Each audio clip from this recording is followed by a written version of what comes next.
Can I put myself down as my own beneficiary? Well, maybe. Well, let's explore. Hi everyone, it's your girl Kerwin. Welcome. If this is your first time here with me, welcome to my channel. If you've been here before, welcome back to my channel. In today's video, we'll be talking about beneficiary. What is beneficiary? Well, let's explore. Beneficiary is someone that you have legally designated to receive some sort of fund, financial product in the event that you passed away.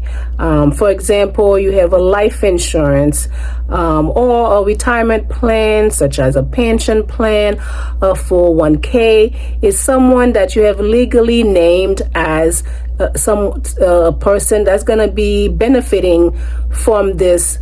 They're going to get paid out for the benefit when you pass away.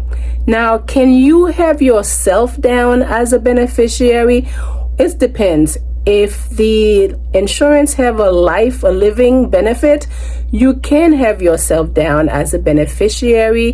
That way you'll have access to the fund in the event of you have some sort of illness, that's eligible illness or long-term care. You'll have access to the fund. So you can have, as far as beneficiary goes, you can have an individual person, members.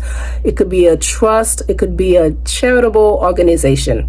Some people will have their beneficiary goes to their estate.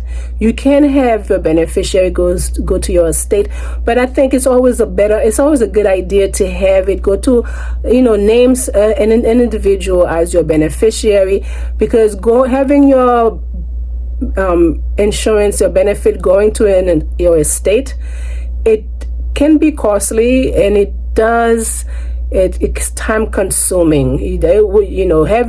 Naming someone will avoid the court proceeding, the probate court proceeding. Like I said, it can be very time consuming and costly. So it's always a good idea to have someone and name someone as a beneficiary. Now, some policies will have a default beneficiary, where it will default into your estate. That if you did not name a beneficiary, it would default into your estate. Like I said, it's always a good idea to have a beneficiary, because you want to avoid all this headache. Having a beneficiary, for example, for your 401k, will definitely avoid the probate court system, and that way the people are not having to deal with the stress, the headache, the long time court proceeding, the time, it's time consuming, and it gets costly. You can have multiple beneficiary. Let's say you have a spouse and you have some adults, children, you want to leave for them as well. Let's say you have 2 kids, maybe you want to leave 20/20 for those kids, like 40%, and then you leave 60% for the spouse, that equals 100%. Or you have 3 kids and a spouse, you want to leave 20% for each, which add up to 60, and then 40 for the spouse, 100%. Maybe you have 2 kids and you want to leave everything, equal share for them. You name both of them as your beneficiaries, and they get 50% each. You also have what is called a primary beneficiary and a contingent beneficiary. So a primary beneficiary is it's the main person, and a contingent is what you would call a backup person. So if you have a primary beneficiary and a contingent beneficiary, if something happened, so of course it goes to the primary, but if they are not able to locate that primary person, it can go to the contingent person, the second person, the backup person.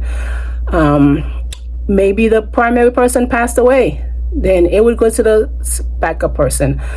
And it's always a good idea to make sure your beneficiaries are up to date, because let's say you had a spouse and you got a divorce and you had that spouse as your beneficiary, and then you got remarried and you pass away, but then you never change your beneficiary from the old spouse.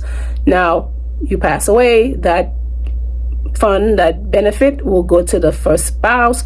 Of course, the second spouse can always try to fight it, but then you gonna have to go to the probate court process, and the money you're gonna spend, the time consuming. Like, it's always a good idea to make sure your beneficiaries are up to date.